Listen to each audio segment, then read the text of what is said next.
Good afternoon, this is Mark at the Wicked Edge Expert Corner group. We're on Facebook and our YouTube channel. Yesterday or the day before, I sharpened a practice knife with edge leading strokes to 600 grit at 18 degrees per side as a conversation and an attempt to answer questions. And that sharpening, we clamped up a practice knife without ever even looking at the edge before we started, and set the micro adjusters to 18 degrees using a cube and had at it wherever the stones touched and made it work, and moved a lot of steel and made a sharp knife. For the newcomer, here is the way that methodically, thought-driven, I would approach the same knife. First, so you know, I'm working today with a WE 50, which is an old extruded aluminum base and it has been modified to accept the new Standard Vise upgrade with a stable riser. And why I made that configuration is because the knife we sharpened previously was done on this Gen 4 Pro, similarly accessorized, but the Gen 4 Pro has the newest and latest dual cam vise clamping system and the Wicked Edge micro adjusters and coarse adjusters. Really a top of the line setup. This is the portable years ago setup that somebody sent me looking to see can we upgrade it to make it easier for him to use it. And this is what we came up with, is this configuration that puts the jaw line and the stable riser, the risers, that they're pretty much the same position as the other one. We don't have micro adjusters. We adjust the angle simply by loosening it and sliding it nearer and farther away. Same on the other side. However close I can slide it, that's what our micro adjustments are. Okay, the knife. Any knife that I sharpen, I have developed not a secret technique, but I have developed my clamping technique. And basically, what it does is it looks to draw a line across the blade from the heel of the blade up to the tip. And I even draw a line on there to make it easier.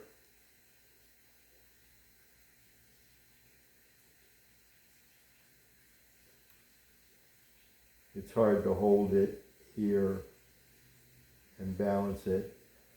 But for the most part, I did put a line on there. And what we're going to do is then I measure the blade to find the center. Now, so you know, whatever you have, this is a alignment guide from Wicked Edge. This is a little ruler. It doesn't matter. We're just finding the center. So I'm going to lay this on here, and it goes from A to D 3/4. So I'm going to split the difference.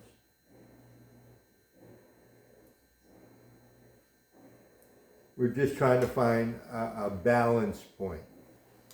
Then when I clamp a knife, through experience, I have learned that you have to leave room for stropping, because stropping done at the end, it's recommended that you strop at 2 degrees more acute a set angle than your sharpening angle. So because of that, I look to clamp whatever knife I'm clamping as thinly or not down low in the vise, but up as high in the clamp in the vices as I can. Now the new standard vise is very cool. First of all, it comes with 2 length screws. The standard screws are a little longer, and as you clamp it on a very thin knife, the screw will protrude out the other side. So if you're looking to put a narrow angle on that very thin knife, then you may want to work with the shorter screws. I have switched to the shorter screws so that as I tighten it, they don't protrude. Because if they protrude and you're trying to set a narrow angle with your stone, you may bump the ends of the screw sticking out. So I already made that change. With squeezing the jaws a little bit together, the screws started. Now, even as close as it is, the wicked edge depth stops fit. Now, what am I talking about depth stops? This little plastic thing, they come with 3, 1, 2, 3 heights. And it sets in between the jaws, even with those narrow screws started. It's more of a challenge to get that down between there. But I wanted to make the point that it would slide down. This depth stop, the tall one, when you slide it down and it rests on those screws, it's only a little gap. I prefer to work with the medium stop, just limited amount of experience I have working with this vise. I like to work with the medium depth stop and slide it up. I'm already working with the screws started, so it's got some pre-tensioning. And then, because of the gap, I have some space to slide it up and down. When I started with the first one was such that it didn't give me any room. So that's why I'm working with the medium one and bringing it up. That's just an expert tip. Now I have that line that I put from the tip to the heel. I'm looking to tilt the knife such that that center line that I marked, and then I make that line parallel to the jawline. Why do I do that? I don't know. That's what people before me did, and I tried it. And it works. It sort of takes into consideration that slope. Some knives are more tippy, more of a curve, more of a drop. A tip that has more of a pronounced curve or a drop, you want to clamp it back more so that curve or that drop of the tip is somewhere right behind the back of the clamp. That lets the physics of the rotation of the wicked edge design work for you. By bringing the drop point, by bringing the tanto, by bringing the curve closer to the back side of the vise. But in general, I look to take the length of the knife and the curve to draw that line to set it parallel, and that gives me that slope that I need to have when I make it parallel. It's a little bit, it doesn't seem like much. Now because the stabilizer is here, I'm going to use it, and it's loose. So I'm just holding it up underneath it, and the knife may move.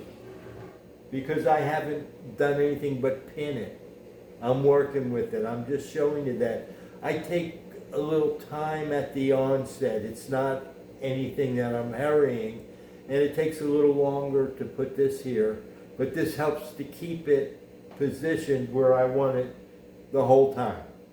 Because whether you know it or not, as tight as you choose to clamp this, this is a lever arm, and you can rotate it around there. I may have scratched the knife doing it, proving the point, but my point is that it's sticking out. If you were to clamp the knife, not how I'm suggesting, I'm going to show you the example. If you were to clamp the knife all the way forward, now it's resting on the handle, and it may be more secure, and it gets this away from you. But now you're working out here more on a flexible tip. By balancing the knife, then you balance where you're clamped. So there's a give and a take that I've learned while doing this, and I'm sharing this to the beginners to look to clamp your knife in a way that makes sense, something that's balanced to your eye, that's easy for you to do again and again and again with different knives. So it's common. So it's consistent. Again, that word. Even like that, you can. So I have the stabilizer, I'll use it. Let me just slide this back real quick.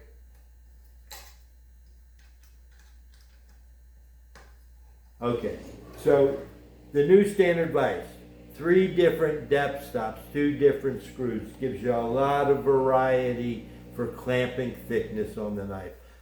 That's the whole gist of that. Now we're going to put it back here real quick. I'm going to slide the stop up so we have the knife where I want it.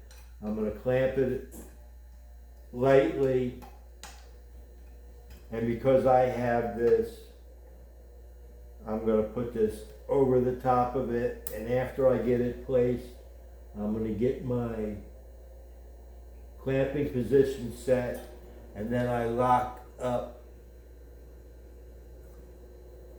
this, and then that is supporting the knife. Then I go back and I lock everything tight.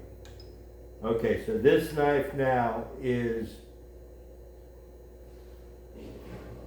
set and ready to go. Now what we did on the other knife,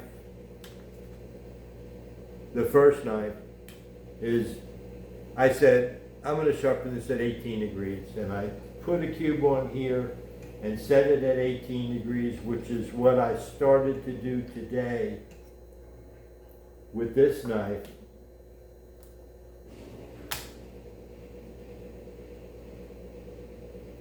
And I lost my way because I don't want to sharpen this to 18 degrees. I want to show you how we can determine that angle that's on the knife. So first thing, we have it clamped, we're ready to go, we're centered, you can see there's a little arch to it. We have it marked up with our blue ink.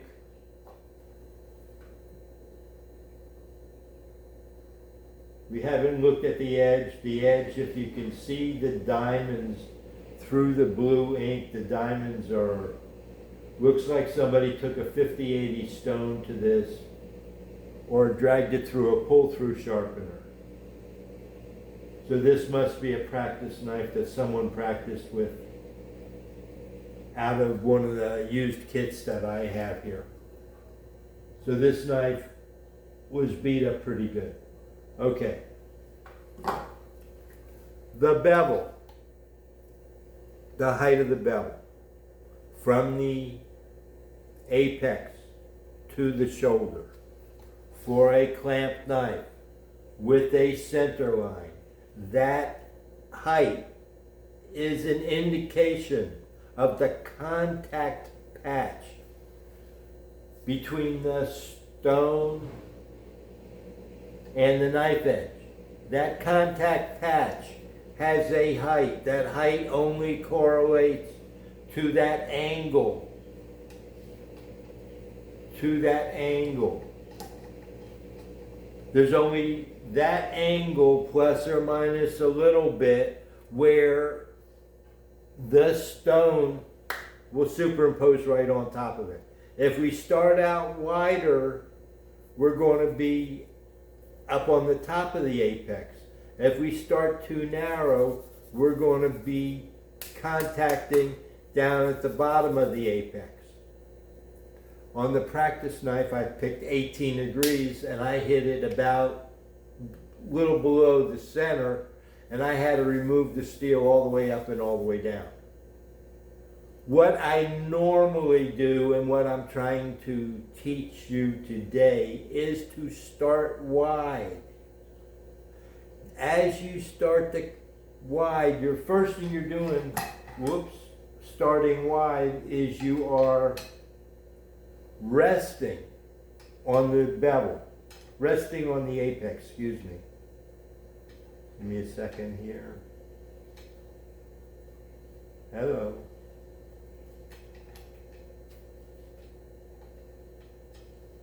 There we go. As wide as I am now, I'm resting on the apex. So and I'm using a 1500 stone because I'm really not looking to scratch. I'm really just looking to remove the blue ink so I can show you the silver right across the top. The silver right across the top. The silver right across the top. That's with the 15. You can see the fineness, I hope, of that scratch pattern right across the top. So I didn't use a stone deep enough to scratch it, and I did it at a place where we're going to get rid of it. But what I know for sure, because I see it, is where my stone is contacting that knife. That's the whole point I'm trying to make.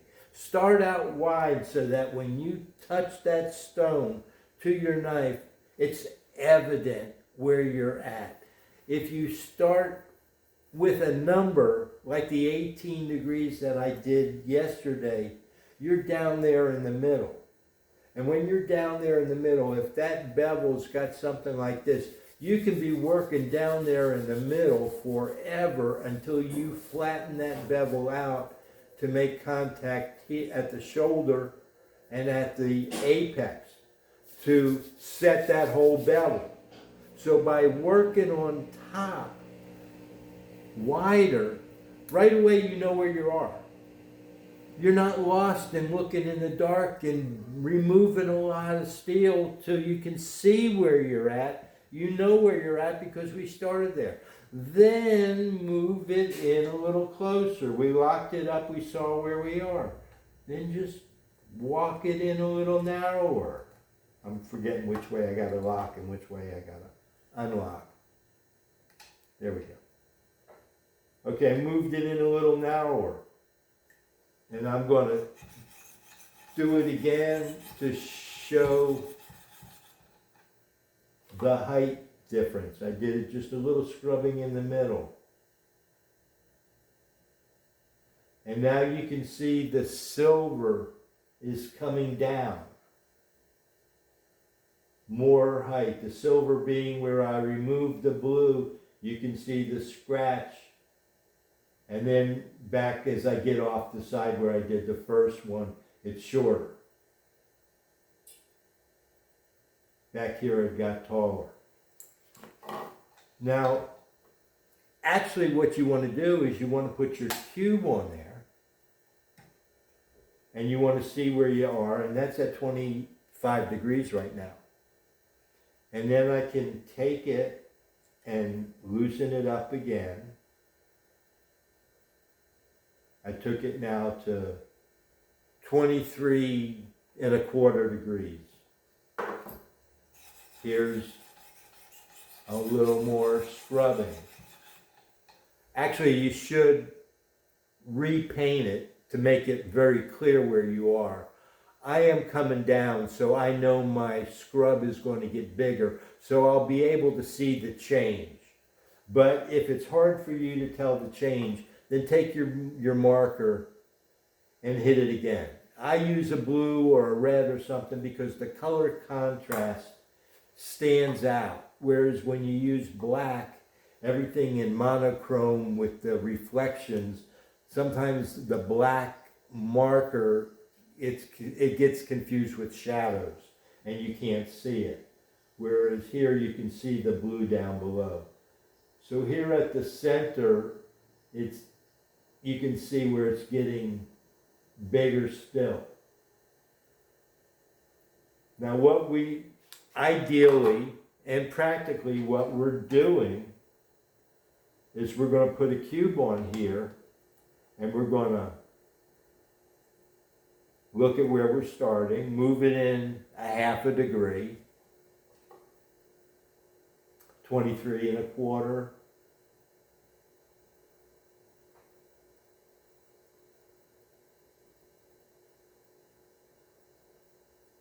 Let's go to 21¾ just so that we know where we are. Again, more scrubbing. I'm going to come out further now so it's evident. Now again, we're working with a very fine grit. As fine a grit as we're going to end up with on the other side possibly. And now you can see how it's getting more pronounced. And we're looking to come down to here. And when we are from there to here, then we're flat on the bevel. And then when we read the cube, you want to stop a little bit above because as you're working, it's going to remove the steel and end up coming right down, matching right where you want to go. So you don't want to come dead on it for your rough check. You give yourself a little bit of room. But what I'm showing you is the way to dial it in to match your angle. And that's what the beauty is of working with the cube, working with the wicked edge. By dialing it in and matching the angle, in my opinion, you're sharpening the knife the way the maker made it. He fixed that bevel and sent it to you a certain way. It may not be as sharp as you can sharpen it to be. You may improve the sharpness of it, but that's a working knife. And we're going to dial it in and match it, in my opinion, to sharpen the knife to be sharpened as it came out of the box, but now sharpened how I sharpen it. And I use the knife first out of the box to start with. I test the sharpness. I look at it with a scope out of the box. Take pictures and record the pictures as the starting place. And I recorded all these things for prosperity, for comparison. So I know what I'm starting with. And then when I use it, I get an idea of how that knife should feel. Because the maker made it a certain way for me to use his product. So I want to feel how he made it to feel. And then I come and I move it in a little closer. And we're going to go, and I'm not wiping it, you notice. Whoops. Because I don't want to wipe the ink off. And we're getting closer and closer as we bring down. See, now you can see we're away from the rough top, and now we're working on the side of the bevel. Nice scratches, and we got to come all the way down to there. For kicks, let's see where we're at. We're down to 21 degrees. When I started at 18 degrees on that other knife the other day, I said, I did this all backwards. I said, this is a 20-degree knife. We're going to find that out. Okay, I was at 21 degrees. I'm going to just loosen it, and I'm just moving it just a little bit, looking at the delineations. Just as a guide for sliding, and I'm just scrubbing.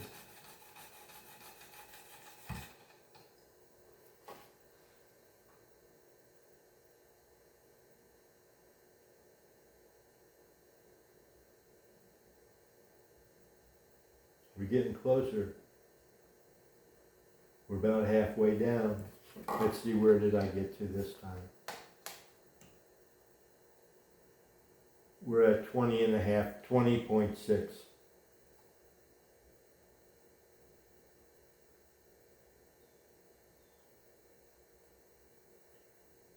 I'm at like 20 degrees dead on, just by guess. I think it was 20.04 when I pulled it off.